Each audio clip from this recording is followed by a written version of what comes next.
오늘은 구원자 예수님이 붙잡히시다라는 제목으로 함께 말씀을 나누고자 합니다. 오늘 본문은 예수님께서 대적들의 손에 체포되시고 또 제자들은 뿔뿔이 흩어졌다라는 내용입니다.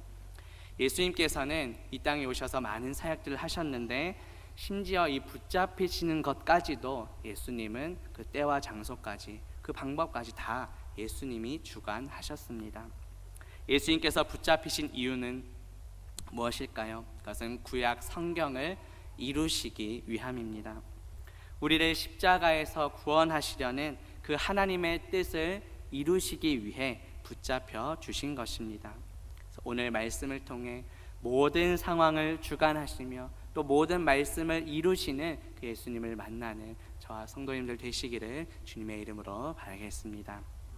본문 47절 보면 말씀하실 때에 12 중에 하나인 유다가 왔는데 대제사장들과 백성의 장로들에게서 파송된 큰 무리가 칼과 몽치를 가지고 그와 함께 하였더라고 말씀합니다. 마태는 유다를 12 중에 하나라고 표현합니다. 예수님의 12 제자 중 하나인 가룟 유다가 바로 예수님을 배반했습니다. 이 파송된 큰 무리들은 바로 예루살렘 성전을 지키는 수비대와 또 로마 군병들을 가리킵니다. 그들은 예수님을 체포하기 위해 칼과 몽치를 가지고 나왔습니다. 칼은 당시 로마 군사들이 가진 무기입니다. 그리고 몽치는 나무로 만든 그 곤봉처럼 생긴 막대기를 의미합니다. 성경에서 주로 몽치는 나무로 번역이 됩니다. 그런데 예수님께서 달리신 그 십자가 역시 나무였습니다.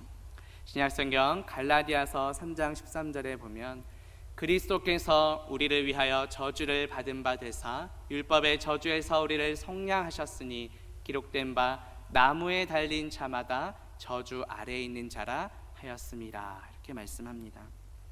우리를 속량하시기 위해 예수님께서는 나무에 달리셨습니다. 우리가 져야 할 모든 죄의 빚을 감당하시기 위해 예수님께서 십자가에서 대신 짊어지신 것입니다. 우리가 받아야 할 모든 저주를 예수님께서 다 받으셨습니다. 예수님께서는 그것을 위해 이 땅에 오신 것입니다.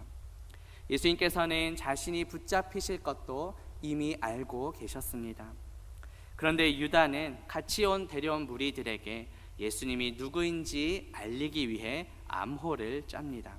본문 48절에 보면 예수를 파는 자가 그들에게 군호를 짜 이르되 내가 입맞추는 자가 그이니 그를 잡으라 한지라 이렇게 말씀합니다.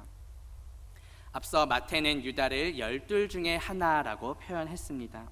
이제 유다를 어떻게 표현합니까? 예수를 파는 자라고 말합니다. 이 군호라는 것은 이 유다가 무리들과 함께 약속한 그 암호를 가리킵니다. 그 암호가 무엇입니까? 자신이 입맞추는 자가 바로 예수님이니 그를 체포하라는 것입니다. 원래 이 당시에 입맞추는 행동은 제자가 스승에 대해 사랑과 존경의 마음을 표시하는 것이었습니다. 그런데 그 유다의 입맞춤이 이제 어떤 의미로 바뀌게 됩니까? 사랑과 존경의 표시가 아니라 정반대로 예수님을 죽음으로 내모는 그런 배신의 행위가 되었습니다. 이 군호라고 번역된 헬라어 세메이오는 요한복음에서 주로 표적으로 번역됩니다. 표적은 무엇인가 가리키고 표시하는 것입니다. 특별히 요한복음에 나타나는 여러 표적들은 곧 예수 그리스도를 가리킵니다. 표적은 예수 그리스도의 영광을 드러냅니다.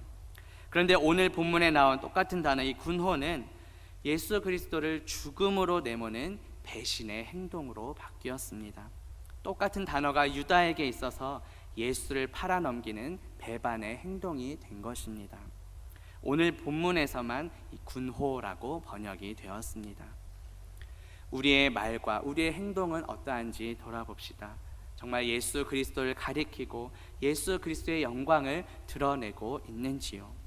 혹시나 우리의 말과 우리의 행동이 예수 그리스도의 그 영광을 가리고 있지는 않은지 돌아봅시다. 유다는 이렇게 무리들과 약속된 암호를 짠 후에 예수님께 나아갑니다. 본문 49절에 보면 곧 예수께 나와 랍비여 안녕하시옵니까 하고 입을 맞추니라고 말씀합니다. 유다는 지금 예수님을 어떻게 부르고 있습니까? 당시에 보통 예수님을 주라고 표현했습니다. 그런데 유다는 랍비여라고 부르고 있습니다. 이 랍비는 그냥 단지 스승을 가리키는 단어입니다. 유다에게 있어서 예수님은 주님이 아니었습니다. 단지 스승에 불과했던 것입니다. 유다는 예수님께 안녕하시옵니까? 라고 인사합니다. 이것은 보통 사람을 만날 때 또 편지 서두에 쓰는 형식적인 인사입니다. 유다는 이제 곧 자신이 팔아넘길 체포될 예수님을 조롱하듯이 인사하며 다가간 것입니다. 인사하고 그 입맞추는 이 유다의 모습 속에서 우리는 구약의 잠언 말씀을 떠올리게 됩니다.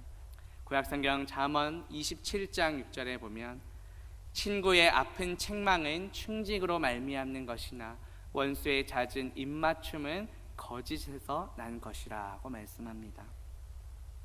가룟 유다의 입맞춤은 어떠한 의미입니까? 그것은 거짓에서 난 행동이었습니다. 그런데 예수님께서는 그 유다의 모든 행동을 이미 알고 계셨습니다. 본문 50절에 보면 예수께서 이르시되 친구여 내가 무엇을 하려고 왔는지 행하라 하신대 이에 그들이 나와 예수께 손을 대어 잡는지라고 말씀합니다. 이 친구여라는 단어는 옳지 않은 종이나 또 받아들일 수 없는 사람, 또 잘못된 그릇된 제자를 향해 부르는 호칭입니다. 시편 41편 9절에 보면 내가 신뢰하여 내 떡을 나눠 먹던 나의 가까운 친구도 나를 대적하여 그의 발꿈치를 들었나이다 라고 말씀합니다. 이것은 다윗의 고백입니다. 다윗은 절친한 자신의 친구들이 자기를 배신하고 대적한 것을 이렇게 표현했습니다. 그런데 예수님께서는 이 시편 말씀을 이제 가룟 유다에게 적용하십니다.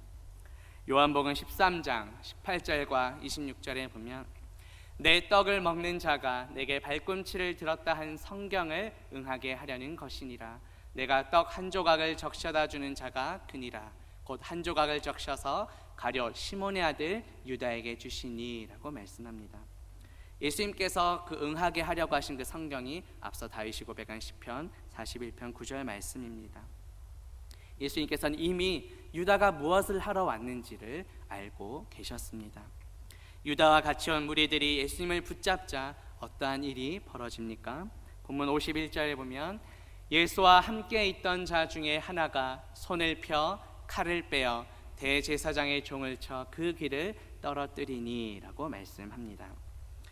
오늘 병행 구절인 요한복음에 보면 이 예수와 함께 있던 자 그리고 대제사장의 종의 이름이 누구인지를 밝히고 있습니다. 요한복음 18장 10절에 보면 이에 시몬 베드로가 칼을 가졌는데 그것을 빼어 대제사장의 종을 쳐서 오른편 귀를 베어버리니 그 종의 이름은 말고라고 말합니다. 칼로 벤 자는 베드로이고 그 귀가 베어진 자는 바로 말고였습니다. 베드로는 자신이 가진 칼로 대제사장의 종이었던 말고의 오른편 귀를 베었습니다. 그러자 예수님이 어떻게 말씀하십니까? 본문 52절에 보면 이에 예수께서 이르시되 내 칼을 도로 칼집에 꽂으라. 칼을 가진 자는 다 칼로 망하느니라고 말씀합니다. 예수님께서 베드로에게 칼을 도로 칼집에 꽂으라고 하신 이유가 무엇입니까? 칼을 가지는 자는 다 칼로 망하기 때문입니다. 이 칼을 가지는 자는 무슨 의미일까요? 그것은 칼을 사용하는 자들입니다. 항상 무력을 가지고 자신의 수단으로 삼는 자들을 가리킵니다. 신약성경 갈라디아서 6장 7절에 보면 사람이 무엇으로 심든지 그대로 거두리라고 말씀합니다. 하나님의 법칙은 심는 대로 거두는 것입니다. 칼로 수단을 삼고 또 무력으로 상대를 제압한다면 결국 자신도 칼과 무력으로 망하게 될 것입니다. 이 말씀은 실제로 AD 70년 예루살렘이 그 로마 군대에 점령당하면서 예수님의 이 말씀이 문자 그대로 성취되었습니다. 그렇다면 우리가 수단으로 삼는, 우리가 의지하는 칼은 무엇입니까? 우리는 무엇으로 살아가야 할까요? 우리는 이러한 무력의 칼이 아니라 바로 성령의 검, 즉 하나님의 말씀을 의지하여 살아가야 합니다. 신약성경 에베소서 6장 17절에 보면 성령의 검, 곧 하나님의 말씀을 가지라고 말씀합니다. 예수님 외에 다른 것을 의지하는 것이 아니라, 다른 칼을 휘두르는 것이 아니라 오직 성령의 검, 곧 하나님의 말씀을 의지하며 살아가는 저와 성도님들 되시기를 주님의 이름으로 바라겠습니다. 이 무력의 칼을 휘두른 베드로에게 예수님께서 어떻게 말씀하십니까? 본문 53절에 보시면 너는 내가 내 아버지께 구하여 지금 12군단 더 되는 천사를 보내시게 할 수 없는 줄로 아느냐라고 말씀하십니다. 이 군단은 당시 로마 군대의 그 군단을 의미합니다. 보통 한 군단이 약 6,000명의 보병과 약 120명의 기병으로 구성이 되어 있었습니다. 따라서 12군단은 약 72,000명의 보병과 1,440명의 기병으로 구성된 대군을 가리킵니다. 당시 팔레스타인에 주둔하고 있던 그 로마 군병들을 다 무찌르고도 남을 만한 아주 큰 숫자의 군사들입니다. 오늘 본문에서는 아주 많은, 매우 많은 수를 가리킵니다. 예수님의 이 말씀은 어떠한 의미입니까? 인간보다 훨씬 강력한 그 하늘의 천군 천사들로 구성된 수많은 하늘 군대를 내가 동원할 능력이 있는 자다, 이렇게 말씀하신 것입니다. 예수님을 붙잡으러 나온 그 무리들을 단숨에 제압시킬 만한 충분한 능력이 있는 분이십니다. 그럼에도 불구하고 예수님께서 그 능력을 사용하지 않는 이유가 무엇일까요? 그것은 바로 하나님의 뜻에 순종하시기 위함입니다. 본문 54절에 보면 내가 만일 그렇게 하면 이런 일이 있으리라 한 성경이 어떻게 이루어지겠느냐라고 말씀하십니다. 예수님께서는 구약의 모든 말씀을 이루시기 위해 오셨습니다. 따라서 지금 붙잡히시는 것 역시 그 뜻을 이루시기 위함입니다. 베드로가 예수님을 붙잡으러 온 그 종의 귀를 벤 것이 인간적인 눈으로 보면 어떻게 보면 정말 정의로워 보일 수 있습니다. 정말 그 스승을 위하는 정말 의리가 있는 행동처럼 보입니다. 하지만 오히려 지금 본문의 상황에서는 하나님의 뜻과 계획을 방해하는 행동이 되고 말았습니다. 왜냐하면 예수님께서 붙잡히시고 십자가에서 죽으심으로 우리를 구원하시는 것이 바로 하나님의 뜻이기 때문입니다. 우리의 모습은 어떠한지 돌아봅시다. 내 생각과 판단으로 주님을 위해 섬기고 봉사한다고 했던 것이 오히려 하나님의 뜻과 계획을 방해하고 있지는 않은지 돌아봅시다. 나의 뜻보다 하나님의 뜻이 이루어지기를 우리는 구해야 합니다. 내 생각과 판단대로가 아니라 하나님의 뜻과 계획대로 순종하는 저와 성도님들 되시기를 주님의 이름으로 바라겠습니다. 본문 55절 보겠습니다. 그때 예수께서 무리에게 말씀하시되 너희가 강도를 잡는 것 같이 칼과 몽치를 가지고 나를 잡으러 나왔느냐? 내가 날마다 성전에 앉아 가르쳤으되 너희가 나를 잡지 아니하였도다 라고 말씀합니다. 여기서 강도는 바로 폭력을 휘두르는 그 강도를 가리킵니다. 예수님께서는 별다른 그런 반항 없이 순순히 붙잡혀 주셨습니다. 그런데 무리들은 어떤 모습으로 다가왔습니까? 마치 흉악범을 체포하는 것처럼, 강도를 붙잡는 것처럼 왔다고 말씀합니다. 예수님께서는 순한 양처럼 묵묵히 따라가셨습니다. 이것 역시, 이러한 모습 역시 구약의 말씀을 이루시기 위함입니다. 구약성경 이사야서 53장 7절에 보면 그가 곤욕을 당하여 괴로울 때에도 그의 입을 열지 아니하였으며 마치 도수장으로 끌려가는 어린 양과 털 깎는 자 앞에서 잠잠한 양같이 그의 입을 열지 아니하였도다 라고 말씀합니다. 예수님께서는 하나님의 뜻을 이루시기 위해 묵묵히 순종하셨습니다. 충분히 하늘 군대를 동원해서 다 무찌를 제압할 능력이 있으셨지만 순순히 붙잡히셨습니다. 그런데 예수님께서는 죄가 있어서 붙잡히신 것이 결코 아닙니다. 우리 예수님은 죄가 없으십니다. 그러나 죄와 허물로 죽었던 우리를 위해, 우리를 구원하시기 위해 붙잡히신 것입니다. 우리를 위해 대신 모든 죄를 짊어지신 것입니다. 당시 무리들은 아무런 죄가 없는 예수님을 체포하기 위해 마치 강도를 잡듯이 달려들었습니다. 만약 예수님께서 죄가 있으셨다면 이미 성전에서 가르치고 계실 때 체포를 했어야 마땅합니다. 그런데 예수님께서 날마다 성전에 앉아 가르치셨지만 그때는 잡지 않았습니다. 왜 그럴까요? 바로 지켜보는 눈들이 많았기 때문이죠. 대중들의 눈을 피해 한밤에 한적한 곳에서 정말 비겁하게 예수님을 체포해 가고 있습니다. 그런데 이 모든 것 역시 성경을 이루기 위함이다라고 예수님께서 말씀하십니다. 본문 마지막 56절에 보면 그러나 이렇게 된 것은 다 선지자들의 글을 이루려 함이니라 하시더라. 이에 제자들이 다 예수를 버리고 도망하니라 이렇게 말씀합니다. 이 이루신다라는 것은 완성하다, 가득 채우다라는 뜻입니다. 예수님께서는 이 땅에 오셔서 구약의 모든 말씀을 다 이루셨습니다. 구약의 모든 예언들은 예수 그리스도를 통해 다 성취됩니다. 특별히 마태복음은 예수님께서 구약의 말씀을 이루시기 위해 오신 분이다라는 것을 매우 많이 강조합니다. 예수님께서 붙잡히시고 또 고난 당하시고 십자가에 달려 죽으시는 이 모든 것은 다 구약의 말씀을 이루시기 위함입니다. 예수님께서 이렇게 말씀하시자 제자들이 어떻게 반응합니까? 예수님을 다 버리고 도망하게 됩니다. 그런데 제자들이 이렇게 예수님을 버리고 도망하는 것 역시 예수님이 하신 말씀이 성취된 것입니다. 마태복음 26장 31절에 보면 그때 예수께서 제자들에게 이르시되 오늘 밤에 너희가 다 나를 버리리라. 기록된 바 내가 목자를 치리니 양의 떼가 흩어지리라 하였느니라. 이렇게 말씀합니다.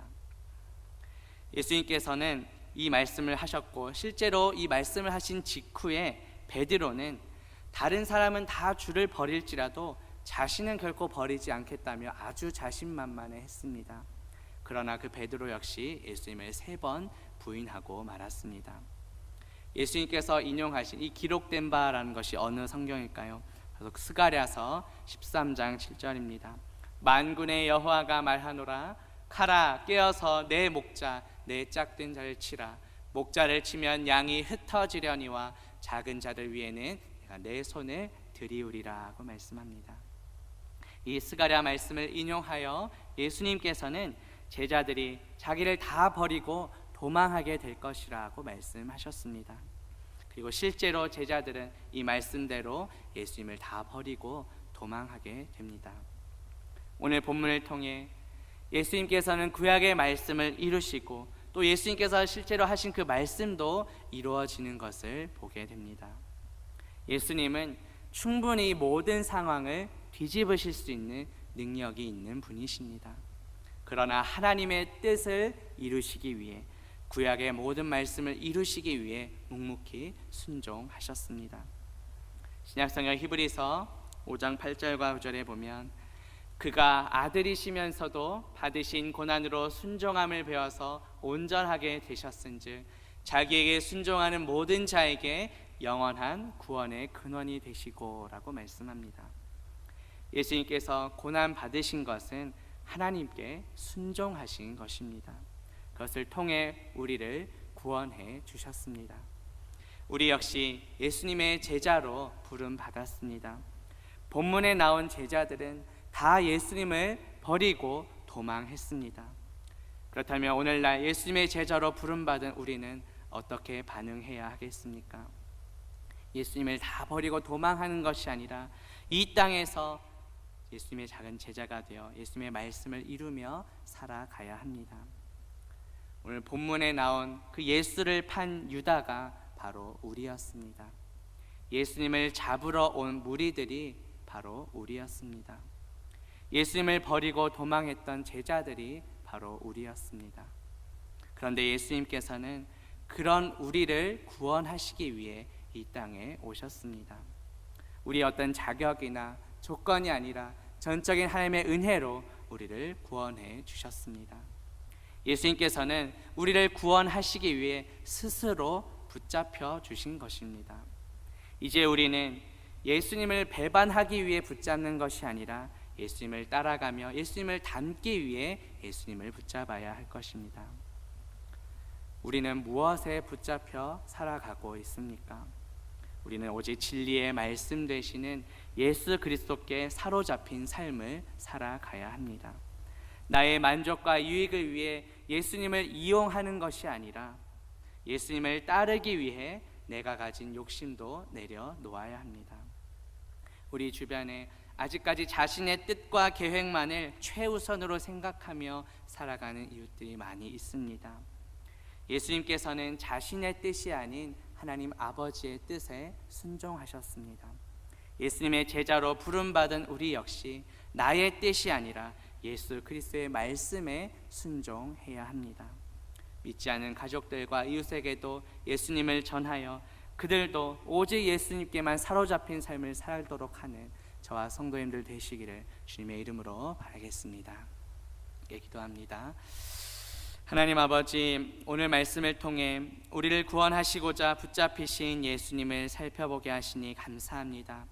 예수님께서는 구약의 말씀을 이루시고 하나님의 뜻을 이루시기 위해 순종하셨습니다. 예수님의 그 순종하심 덕분에 우리가 구원받았음을 믿고 감사와 찬양을 드립니다. 이제 우리가 삶 속에서 예수님의 말씀에 순종함으로 믿지 않는 자들 구원하는 도구가 되게 하옵소서. 그리하여 우리 모두 오직 예수 그리스도께 사로잡힌 삶을 살아가게 하옵소서. 예수 그리스도의 이름으로 기도합니다. 아멘.